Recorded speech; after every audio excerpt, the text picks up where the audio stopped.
Uskumatu, vaata seda tulemust. Kui tahad oma taimetega sama edukas olla nagu mina, isegi nende keerulistega, mis sul alati vastu on hakanud, siis jää kuulama, sest täna näitan sulle meetodit, mis murrab kõik seni tuntud piirid. Ole siis tähelepanelik, tee märkmeid ja kui sul tekib küsimusi, küsi kommentaarides. Alustan. Nüüd siis hakkame viska. Kõigepealt vaatame, milliseid materjale meil vaja läheb. Ja ma ütlen sulle juba ette ära, siin pole midagi imelikku, kallist ega keerulist. Kõike seda saad sa probleemideta hankida. Vaja läheb kuivatatud pajulehti, 2 teelusikatäit. Seda leiab igast taimetarvete poest, loodustoodete poest või lihtsalt internetist tellides. Pool liitrit vett, mitte rohkem. Agar-agarit, väga oluline, et see oleks neutraalne agar-agar, ilma värvainete ja lisaaineteta. Seda on väga lihtne leida. See on odav ja sobib sulle ka paljude tulevaste paljunduste jaoks. 2 klaaspurki kaanega, samuti jahvatatud kaaneli, mis on selle kanali klassika, pihustipudel ja mududi sitronipuupistik ning avokaadopistik. Sellega loome keskkonna, mis sisaldab kõike, mida pistik vajab juurte kasvatamiseks. Nüüd alustame kogu selle süsteemi aluse ettevalmistamisega pajulehtede tõmmis. Võtame kastruli, paneme sinna 500 milliliitrit vett ja viime vee keema. Kui vesi hakkab keema, lisame 2 teelusikatäit pajulehti. Lülitame tule välja ja laseme lehtedel rahulikult tõmmata. See samm on võtmetähtsusega, sest paju sisaldab looduslikke auksiine, mis on hormoonid, mis on otseselt seotud juurdumisega. Kui tõmmis on valmis, kurname selle korralikult läbi, soovime saada puhast vedelikku, ilma taimsete jääkitada, ilma osakesteta. Lisaks oleme vee keitmisega kõrvaldanud kõik võimalikud seened või orgaanilise aine, mis võiks keskkonda rikkuda. Kui meil on paju tõmmis läbi kurnatud, paneme selle uuesti kastrulisse. Ja nüüd tähelepanu, sest just siin teeb palju inimesi vea. 500 milliliitri tõmmise kohta lisame ainult 1 väikese kohvilusikatäie agar-agarit. 1, mitte rohkem. See ei ole suppilusika täis, ei ole 2 lusikat ja rohkem pole vaja.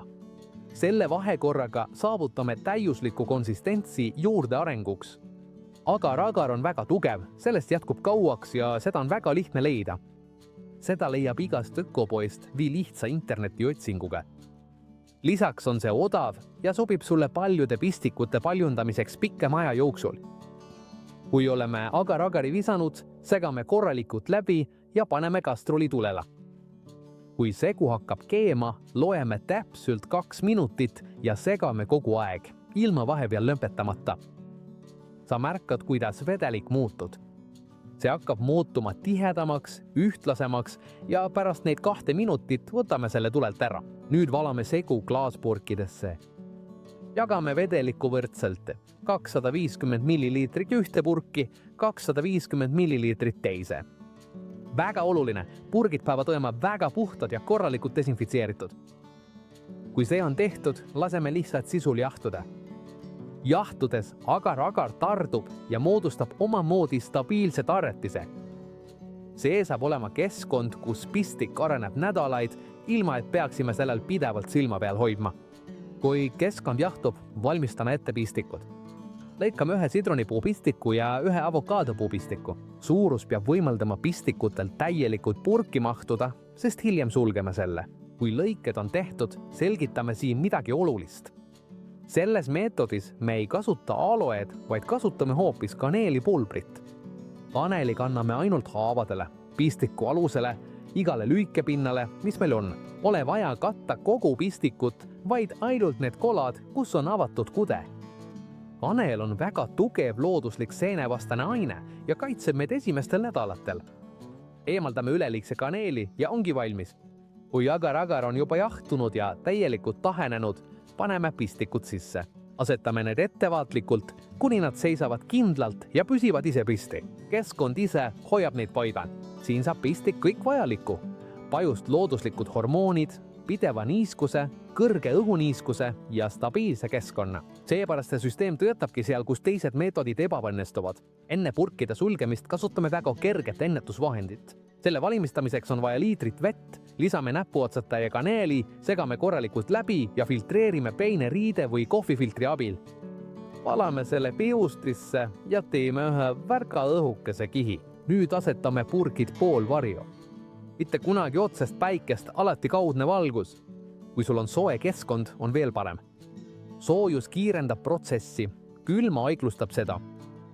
Selle süsteemi hooldus on väga lihtne. Looduslikku seinetõrjevahendit, mille me varem kanelist valmistasime, kasutame umbes iga 4-5 päeva tagant. Ja milleks see likk? Ainult selleks, et vältida pistiku võimalust arendada seeni, kuna see asub väga kõrge õhuniskusega keskkonnas. Meil ei ole üldse kasulik, kui purgi sees tekib seenekasv. Võiks kasutada ka mõnda tugevamat keemilist fungitsiidi, kuid ideaalis on kaneelil põhinevast looduslikust fungitsiidist täiesti piisav. Lisaks on väga oluline hügieen. Iga kord, kui töötame pistikutega või avame purke, peavad meie käed olema väga puhtad ning seda tuleks teha võimalusel tuulevaikses ja puhtas keskkonnas. Me töötame orgaanilise materjaliga, mis on kõrge õhuniiskuse käes ja iga leosele, mis purki satub, on väga suur võimalus arenema hakata. Seetõttu avame iga 3-4 päeva tagant purki mõneks sekundiks, laseme veidi õhku sisse, pihustame ennetusvahendid ja sulgeme uuesti. Sellest piisab enam kui küll, et hoida süsteem kogu protsessi vältel puhta, stabiilse ja probleemideta. Seda tüüpi paljundamine toimib kõige paremini, kui seda teha kahaneva kuu ajal. See ei ole mingi maagia, kuid on täheldatud, et selles faasis koondub maht rohkem varre alumise ossa, soodustades juurdumist. See ei ole kohustuslik, aga kui saad aega valida, siis on parem teha seda kahaneva kuu ajal. Lõpuks on käes hetk, mida me kõik oleme oodanud. Umbes 6 nädalat on möödas ja vaata, millised nad välja näevad. Vaata, milline ive. Täiesti välja arenenud juured, terved juured, valged ja aktiivsed juured. Kõik see täiesti looduslikus keskkonnas, ilma agressiivsete kemikaalideta ja elu keeruliseks tegemata. Lihtsal viisil saavutame kadestamisväärseid tulemusi, kasutades stabiilset süsteemi, mis annab pistikule kõik vajaliku arenemiseks. Ja nüüd, kui meil on pistik sellises seisus, sellise juuretasemega, on aeg liikuda järgmise sammu juurde.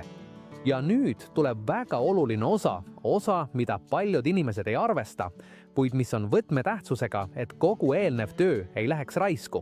Kui pistik on juba arenenud ja näeme, et tal on korralikult kujunenud juured, ei tohi teda lihtsalt niisama välja võtta. Siin ei tohi pistikut välja tõmmata. Kuna kasvukeskkond on keeljas ja agar-agar on tahkestunud, tuleb sellega väga ettevaatlikult ümber käia. Kõigepealt võtame appi peene noa ja lõikame ümber kogu purgi sisemuse. Eraldame aegamisi gelatiiniklaasi seindest, rahulikult, ilma kiirustamata. See võimaldab meil vabastada agar-agari plokki ilma juuri otseselt kahjustamata. Kui pistik on purgist välja võetud, saame selle otse potti ümber istutada. Kasutame tavalist universaalset substrauti. Ei ole vaja mingit erilist substraati. Asetame pistiku ja täidame ettevaatlikus mullena. Teeme kerge kastmise ainult selleks, et substraat paika vajuks. Mingil juhul ei tohi vett seismata. Ja nüüd tuleb veel üks väga oluline osa. Asukoht. See pistik ei ole harjunud välise õhniiskusega, sest ta on kasvanud suletud mikrokliimas purgi sees. Seetõttu ei saa me teda otsese päikese kätte panna. Asetame ta poolvarjulise kohta, kus on kaudne valgus ja laseme tal tasapisi harjuda. Lisaks tuleb arvestada, et juured on kasvanud veekeskkonnas, mitte mullas. Seega on vaja kannatlikkust. See kohanemisprotsess kestab tavaliselt umbes 7-10 päeva. Selle aja jooksul lihtsalt jälgime. Kui näeme, et pistik püsib kindlalt ja hakkab normaalselt arenema, siis teame, et kohanemine on olnud edukas. Ja nagu näed, pole siin mingit imetrikki. See on väga loomulik ja lihtne meetod. See on üks neist suhtest saladustest, mida tavaliselt sulle ei taheta avaldada. Ja kui see video oli sulle abiks, jaga seda kellegiga, kes arvastab taimist sama palju kui mina. Pane like ja aita meil jõuda rohkemate inimesteni, sest sellist sisu tavaliselt ei jagata. Ja kui sul on küsimusi, jäta need siia alla kommentaaridesse, aitan siin hea meelega ilma igasuguse kohustuseta. Suur aitäh, et vaatasid lõpuni ja kohtume järgmises videos.